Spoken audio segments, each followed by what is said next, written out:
Jisha Krishnan, Consulting Editor at DataLEADS. Thank you for joining us at the Misinformation in Medicine Summit 2020. The session that we are here for today is titled, What does it take to fact-check medical misinformation? And that really is at the heart of everything that we have been doing over the past couple of months.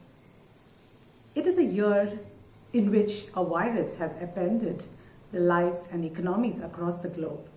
We are often asked, how different is medical misinformation from fake news, say in politics? Is it really that bad? And if it is, what is it that we can do to ensure or curb the spread of this epidemic? Well, I honestly do not have all the answers, but I have with me a panel today of experts who have been working in this field across Southeast Asia, and they have been doing some incredible work over the last couple of months in their regions to find answers to these questions. I'm delighted to introduce you to this eclectic bunch of experts who have been working in the region. We have a journalist from China who was among the first to decode the COVID-19 epidemic and the misinformation that is related to it, especially take us into the WeChats and look at what is it that is going on in the social media circles in the country. We also have a psychiatrist who has a keen understanding of the psychology of misinformation, a science educator who has been working actively with a group of scientists to help spread fact-check based information on the coronavirus infection. We also have the co-founder of one of the most robust fact-checking initiatives in Malaysia, a spirited physician and public health advocate from Pakistan who is now practicing in Canada, editor of a noteworthy newsletter that is dedicated to fact-checking COVID-19 related misinformation in Australia, and head of a globally recognized and award-winning fact-checking initiative called First Check in India. Without much ado, let me call on to this virtual stage our very first speaker for this session, Nabeela Khan, Deputy Editor of Health Analytics Asia. Hello everyone, I'm Nabeela, Deputy Editor at Health Analytics Asia, and I'm leading our fact-checking initiative called First Check.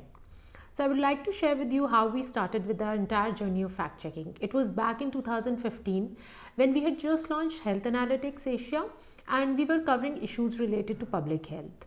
That's when we realized that there's a huge communication gap between doctors and journalists. And this communication gap was giving a rise to a lot of misunderstanding, which may eventually lead to misinformation. And then we realized that there's a need to build a platform, a common platform where they can communicate with each other within ease. So we came up with this idea of organizing boot camps for doctors and journalists in different parts of the country. We started with a very modest boot camp in a small town, and there were very few doctors and journalists who attended those boot camps, but they left the place with major takeaways, and it has really helped us build a robust network. Since then, we started organizing boot camps in different Asian countries. So far, we have organized boot camps in 11 Asian countries so far. These boot camps laid a lot of groundwork for us, and it also helped us in understanding how we can collaborate, how we can join hands with doctors and public health researchers to debunk specifically medical misinformation. Now the challenge in front of us was how to bring them together on a common platform wherein we can actually talk to them on a daily basis. So we started a WhatsApp group. Today this WhatsApp group has more than 30 doctors from 13 different Asian countries, and these doctors have been helping us debunk medical misinformation. It's a very vibrant group which is emerging to be a repository of knowledge and information. These doctors who are scientists, public health researchers, pediatricians, psychologists, psychiatrists, they have been on ground helping us debunk medical misinformation and viral claims related to coronavirus specifically. Before I move further, I would also like to take a moment to thank IFCN, International Fact-Checking Network, for awarding us with a prestigious grant which helped us expand this entire initiative, and it has helped us build an entire microsite which is called firstcheck.in. you can visit the website here, and you can also visit our section which allows our First Check members to write opinion pieces.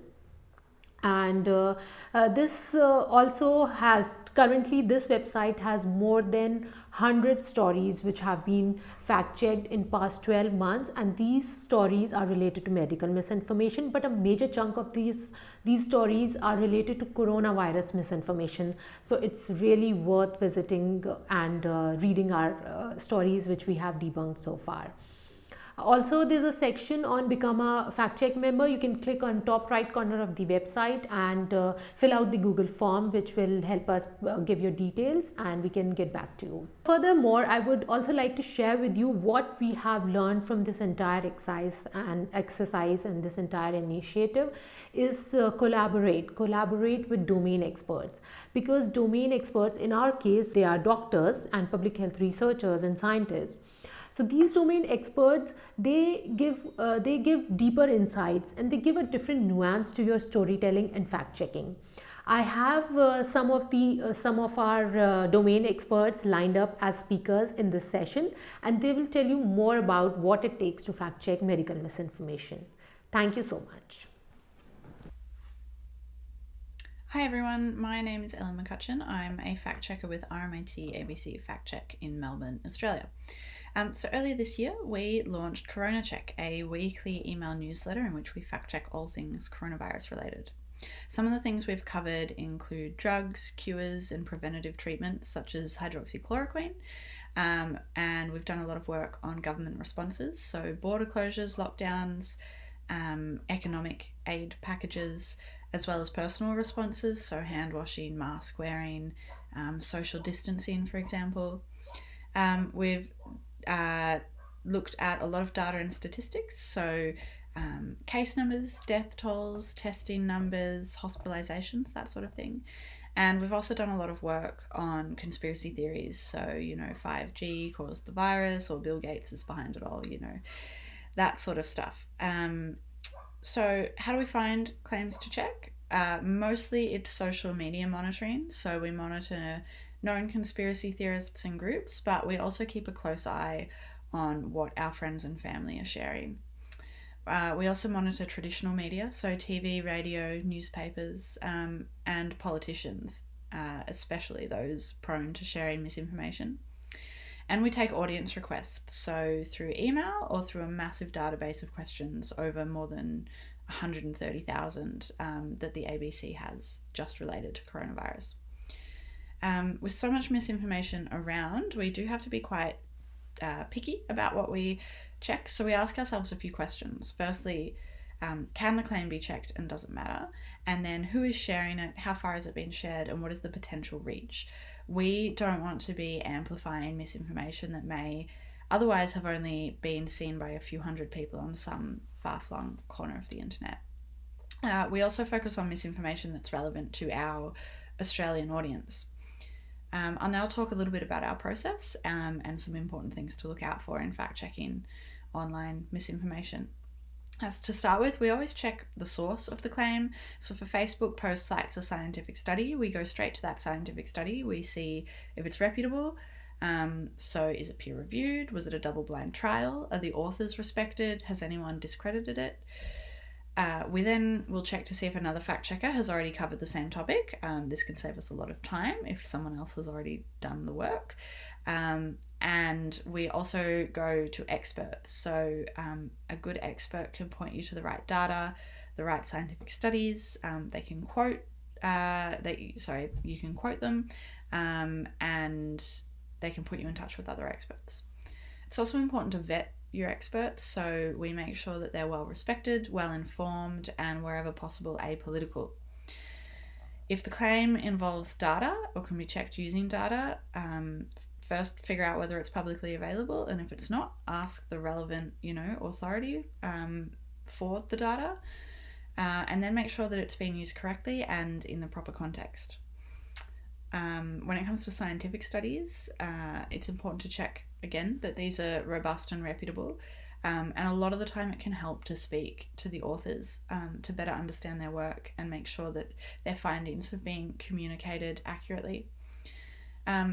this is really important. Never go into a fact check thinking you know the outcome, because you don't. You need to leave your biases at the door. Sometimes outrageous claims can be true, and sometimes seemingly reasonable claims can be completely fabricated. It's also really important to never republish the misinformation without a warning label, otherwise you're just contributing to the spread of it. With fact-checking more important than ever, it's also more important than ever to make sure that your audience can weed out misinformation for themselves. So at RMIT ABC Fact Check, we run educational programs. So all journalism students at RMIT complete a course in fact checking, and any student at the university can do a short online micro-credential in fact checking as well. We also actively engage our audience, so we're really transparent in how we do things, but we also answer their questions and answer their emails and all that sort of thing.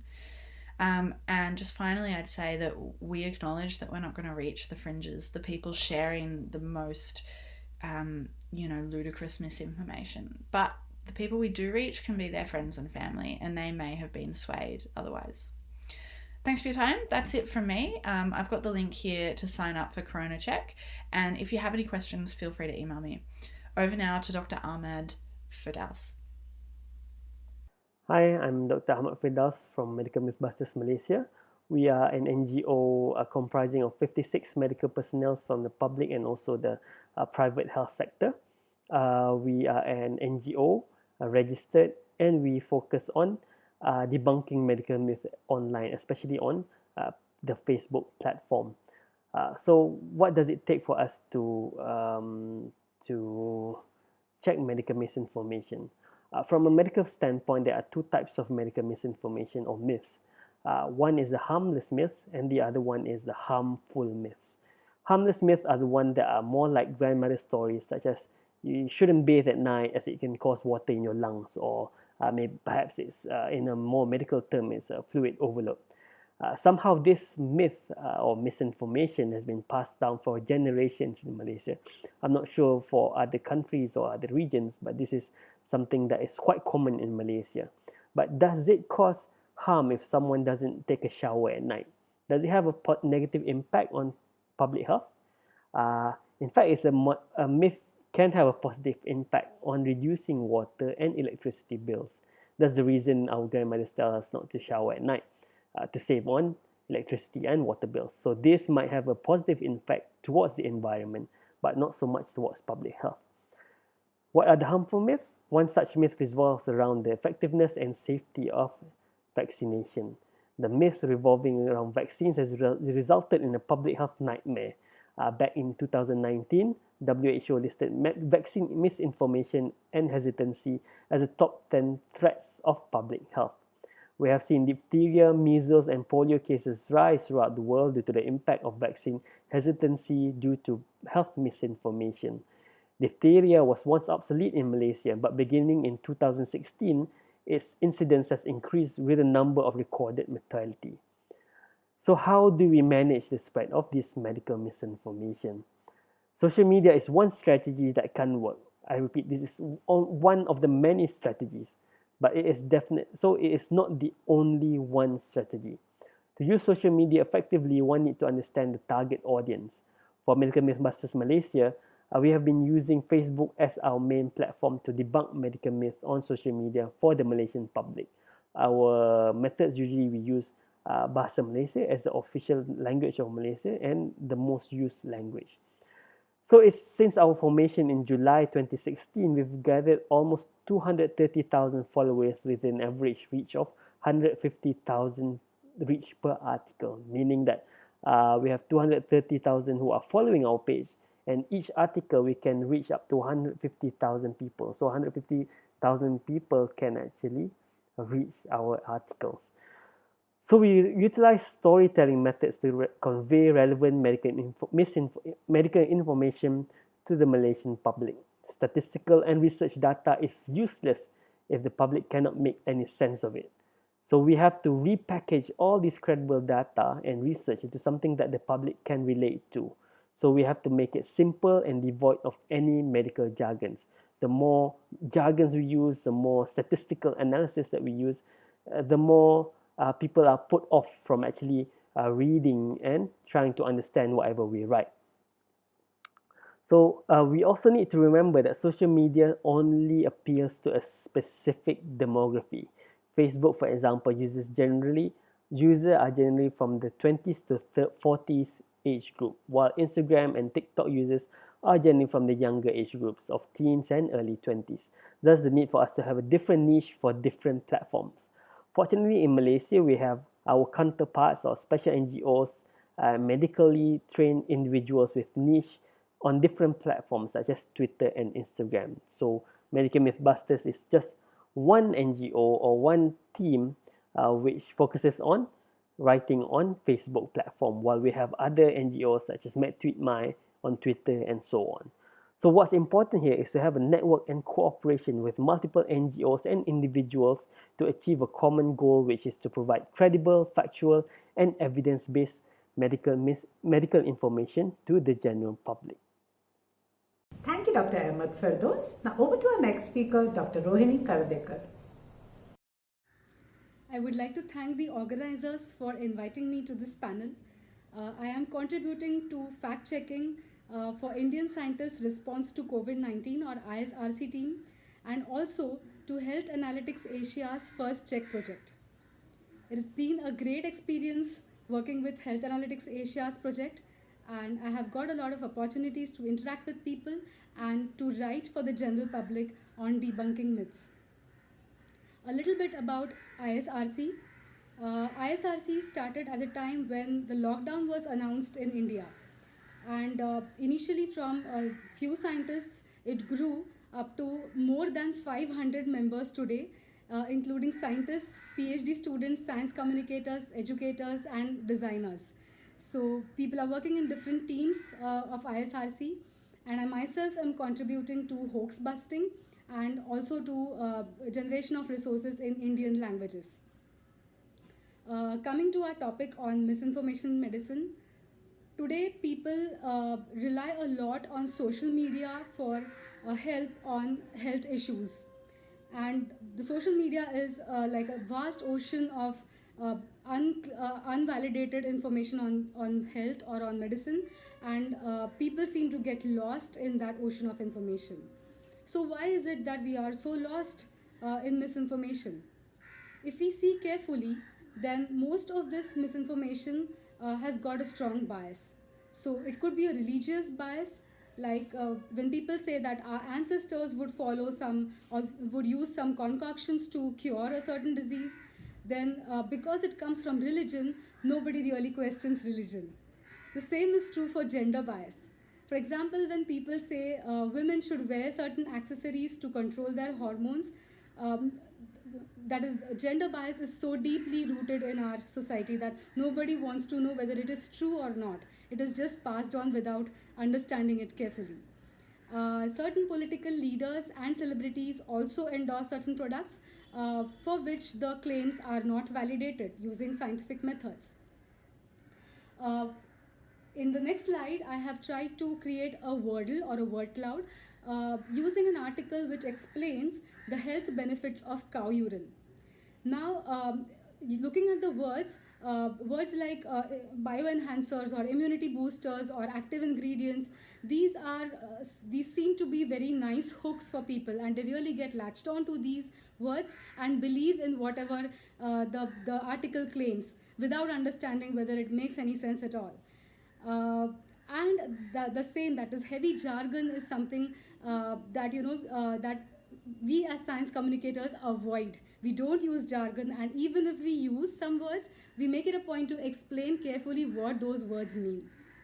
So then what are the sources of misinformation? At times people say that this is found on Google, or we saw it on Google. Now, Google search is not the same as research, and not everybody knows that. At times, most of this misinformation also appears on some people's personal blogs or their self-published books, and most of this misinformation is actually published as research papers in predatory journals. Now, it is going to be very difficult for the general public to know what predatory journals are. Not many of them know. And that is where we as science communicators have to jump in and explain that some of this misinformation is not true, or what are the loopholes in this misinformation, why it is there in the predatory journals.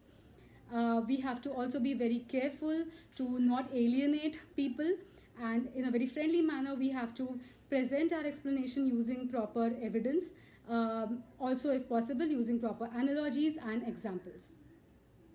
And what should the general public do when they come across such misinformation? They should always check for the source, whether it is coming from a health practitioner or a quack. It is also important to look for biases, and at times most of this research is ongoing. Okay, so it is important to know that one may not get a yes no kind of answer every time, especially if the research is ongoing. So it is always good to seek help from experts, and as science communicators and fact checkers, we are always there to help people. So a check-in time will save lives. And with that, I would like to hand over the presentation to Dr. Debanjan Banerjee. A very warm welcome to you all to the summit. I think this summit is very pertinent to the present times, and my sincere thanks to Health Analytics Asia for having me on board to share my insights here. Medical misinformation has been the crux of the day. And what I'm going to do over the next 5 minutes is try and deconstruct it into various facets so that it helps you all to understand how do we get to the roots of it, and only then can we debunk it. Information, akin to money, akin to time, akin to almighty at times. We all have the desperate need to know. And that's been there since the primitive times, since human beings first discovered fire and then wheels. Information is what drives us, drives technology, strategizes war, and helps us to understand every single time we have to break through any riddle, be it in our daily lives, in our work, to international and national policies. Information can be in form of data, research, communication, and in fact also validation of the data that we obtain from others. Here comes the extreme importance of medical information. As physicians or as journalists, when we try to treat illnesses or try to help public understand a very important facet of public health and the response that we get, we have all understood this in the last 8 to 9 months, that a global illness can trigger various routes and channels and vectors of information. In fact, value of information is an important construct in economics, which decides the importance of advertisements, of technology, and how a particular thing is portrayed to you. And where there is information, turn around and you find misinformation, disinformation, fake news, various forms of rumor mongering, and the impact of medical information can be much more immense because the health lies in the hands of both information and misinformation. It can lead to panic and extreme social chaos thanks to the COVID-19 pandemic that it brought it out in front of us. There are various facets of misinformation, disinformation, and malinformation. The landmark paper by Cardoni in 2019 shows how different forms of satire, propaganda, clickbait, out of context news, specifically motivated fake news, and conspiracy theories ranging from various cures that vaccines can be harmful, that COVID-19 has been generated in labs, and so on and so forth, which have generated rampant social chaos, disturbed the social ecosystems over the last 8 to 9 months. So what lies at the root of it? The CAP gap, a very important term in community medicine, the knowledge, attitude, and practice of public.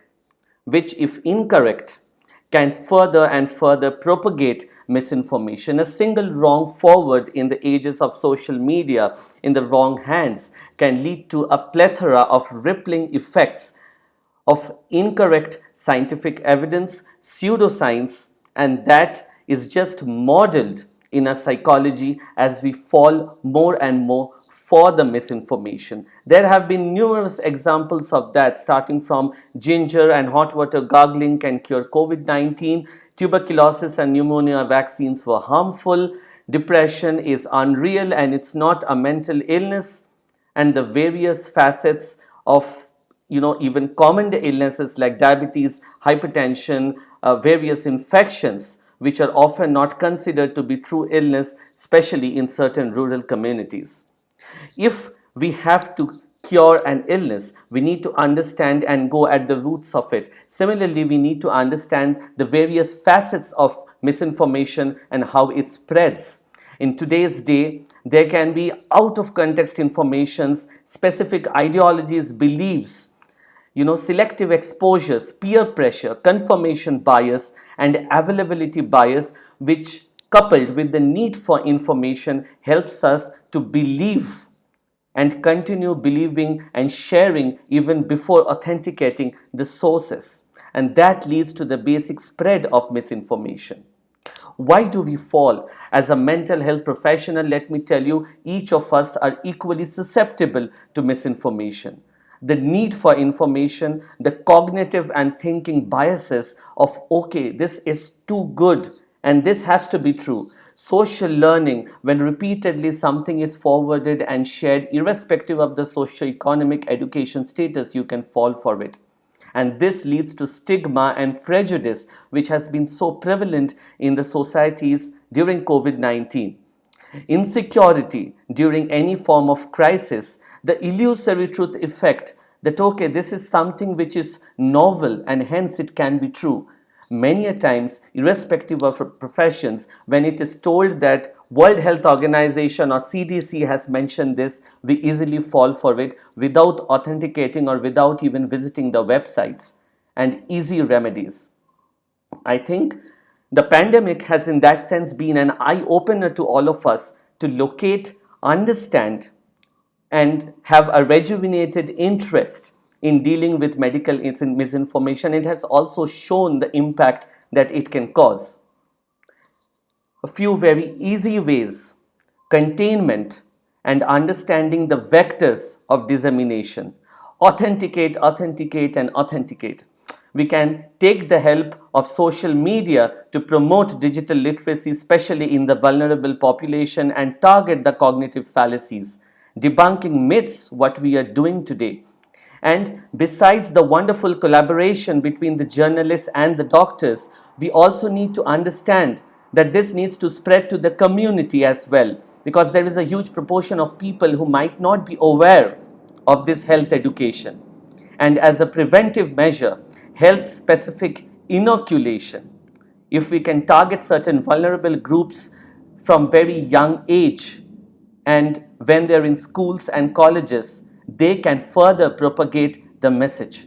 Offense is the best defense. So spreading the right information is often the best tool to counteract medical misinformation, and that starts at a very basic levels.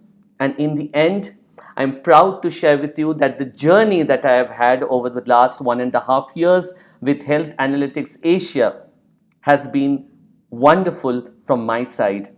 Also, the Fact and Fit learning project that I was a part of, I think more than any other theoretical underpinnings, individual initiative is the first thing, and there is no stopping of learning. It's never too late. And if we make others learn, they won't forget. And it's time that we get our own facts correct, authenticate, and update our sources. Eventually, sometimes ignorance is better than false knowledge. And probably it's a collective responsibility and onus of us all to spread the right information to counteract medical misinformation for times to come. That's all from my side. Let's welcome the next speaker, Qian, and see what she has to offer. Thank you. Hello, everybody. It's my pleasure to be here today with so many media and medical professionals to address one of the most important topics of our time. And today I want to talk about what's different in fact-checking medical information in China. Let me begin with the media environment of China. So the corona whistleblower Dr. Li Wenliang right now is a well-known figure. And when Dr. Li gave the warnings in late December, what happened to him was that he was told by Chinese police to stop making false comments and was investigated for spreading rumors. And the key word here is rumor. In China, like many other countries as well, people know that the state media is heavily controlled. So the term rumor became quite a vulnerable term, as it is being politicized and weaponized against any expressions that the people in power don't like to hear. So what has been labeled as rumors might be exactly the truth. So it is very confusing to many people. On top of that, many things about COVID-19, be it medical information, origins, and patient zeros, are beyond people's comprehension. And there's no logic explanations for the common citizens. So people desperately need information, but credible information. But in the current Chinese society, there's a lack of impartial and trustworthy media, which created the hotbed for misinformation to be fabricated and spread.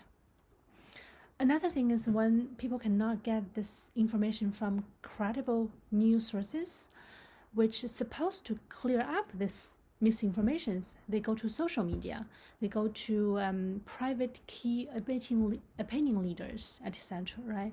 So in China, this social environment is WeChat. So WeChat, I think a lot of you know already. It is the social media of choice in mainland China. It combines all the basic features of WhatsApp, Instagram, Skype, Facebook, and even more. So what it does is it creates this semi-private networks which combines instant messaging tool and also a publishing platform, which facilitate a faster and a more personal communication, but of course less organized and less professional, which adds an extra layer of difficulties for fact-checking. And almost all the discussions on WeChat has been like in WhatsApp, that the news content happens within this private and semi-private chats instead of the open and connected public sphere. And researchers have found that information distributed through these trust networks of users and peers is more likely to be redistributed. So it increased the likelihood of disinformation and misinformation going viral potentially. And also we have to look at WeChat not only just as WhatsApp, because it's also a publishing platform, right? So key opinion leaders publishing a lot of contents there. But what they lack of is a editorial line, a ethical guidelines, and professional journalism trainings. So they actually end up fabricating and circulating news and informations, which essentially are misinformations. And another thing we have to remember is we're not talking about a small fraction of the population, right? We're talking about almost 1 billion people using this platform, so a nationwide mechanism. And of course, when we talk about China, there are more things. There are the non-transparency of official data. There is this ambiguity of traditional Chinese medicine, and all these factors all contributed to the difficulties of fact-checking. And another thing is the overall awareness of how important fact-checking is, especially when it comes to transnational, international fact-checkings. Of course, one of the silver lining is that more and more people realized how important it is. For example, there's a new initiative called China Fact Check, 有据, especially dedicated to fact-checking international politics and misinformation in this area. Of course, they're still heavily relying on volunteers and having a lack of fundings and other difficulties, but we still see a bit of hope, and we hope more and more of these projects will surface in the future. Thanks very much for your attention, and many of the topics that I touched upon today, you can also find in-depth analysis written by colleagues of Health Analytics Asia and myself on their website. And also you can find the links and my contacts here on the slide. Now I will hand over the stage to our next speaker. I'm the last speaker for this session, and I'd like to focus on how fiction is so much bigger in our times than fact. We supposedly live in a time when things go from confusion to conspiracy, misinformation to disinformation, and often I wonder, is this burden unique to us, to our times? In light of the current pandemic, I thought to ask if this is a problem, pardon the pun, plaguing us now. By presenting two colonial examples from history, I will attempt to show how misinformation during a pandemic becomes disinformation. I urge you to stop and reconsider establishing the importance of politically aware, critical thinking, and mentally build a barrier between what you consume externally to stop the spread of the infodemic when partaking in any sort of media, be it news, visual, social, viral videos, memes, art, satire, history, even. First, I will share a letter from the National Archives of the UK by an ambitious and courteous chap named Andrew Loudon. He wrote to the Secretary of State in May of 1856, protesting about the compulsory vaccination bill introduced to end the smallpox pandemic. I'll read what this letter says. To Sir George Grey, Secretary of State for the Home Department. Sir, I humbly beg to protest against the passing of the bill on compulsory vaccination, which I look upon as a gross infringement on the medical liberty of the subject.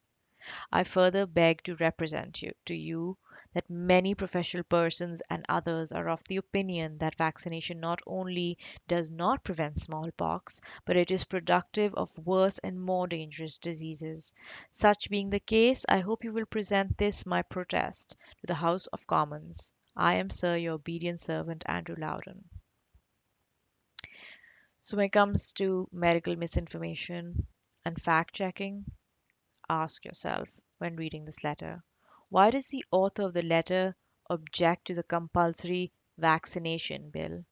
Why do you think he wrote to the Home Secretary? Why would the author mention that the other people shared his opinion as well? Why do you think he would like his protest presented to the House of the Commons? As seen from this first example, misinformation during a public health crisis is not new. Not only that, an anti-vaccine movement was organized in 1853 during the Victorian era, leading to the Vaccination League, which was formed in London, England, to protest the Vaccination Act. My second example is an engraving depicting an imaginary scene from St. Pancras Smallpox and Inoculation Hospital. This has been put together by a satirical cartoonist named James Gilray. Entitled is his engraving, The Cowpox, or The Wonderful Effects of the New Inoculation, which Edward Jenner developed from a cowpox strain of smallpox, which inoculated humans mildly, protecting us against smallpox during the worst documented pandemic in human history. This satirical cartoonist, however, is clearly against smallpox and is using satire or humor and his art style to spread misinformed disinformation, much like humor, satire, and memes are being used to do so today via social media. This imaginary scene from St. Pancras Smallpox and Inoculation Hospital engraving portrayed an early prejudice towards vaccination. Ask yourself this. What do you notice about the people who have been vaccinated? What does the scene, caption, and depiction of Jenner infer about attitudes towards vaccination? Jenner's the chap in the grey coat, by the way. What is new then? One we must ask ourselves, not just in the context of this painting, but thinking in line with the fact that misinformation used as disinformation is not new at all. Social media companies, alongside journalists, are being uniquely positioned as responsible stewards of truth. That is what new. That is a problem contemporary, and of our times. Social media posts and tweets have replaced the pamphlets and etchings of the 19th century, but many of the anti vaccination sentiments are similar. The concept of disinformation is similar, but the term is typically reserved for falsehoods and fabrications that are spread on purpose. Knowingly sharing misinformation therefore creeps into disinformation territory. So while misinformation could be shared in good faith by someone who did not realize the information was inaccurate, disinformation is to spread intentionally. Example, to obscure the truth or influence judgment deliberately. Examples of each: misinformation is information that may be rooted in truth but is ultimately correct. For example, a newspaper article may inadvertently misinterpret a scientific paper or take its findings out of context, as you might have seen a lot during the pandemic. Similarly, findings from faulty scientific studies also continue to be disseminated online long after they have been discredited. In conclusion, though the medium for how misinformation and disinformation is transmitted to the public has changed, from pamphlets and newspapers to social media memes and viral videos, the mis as well as the disinformation itself has remained the same. Thus, it is essential in this day and age to be able to see through the glitz and glamour of the media being used and ask the relevant questions about who, what, when, where, why, and how can be answered quietly easily. These empower us as individuals.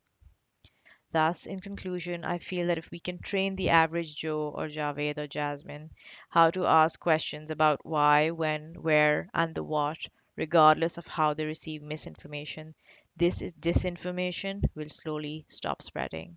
Thank you for your attention and your time. Have a wonderful weekend. Goodbye.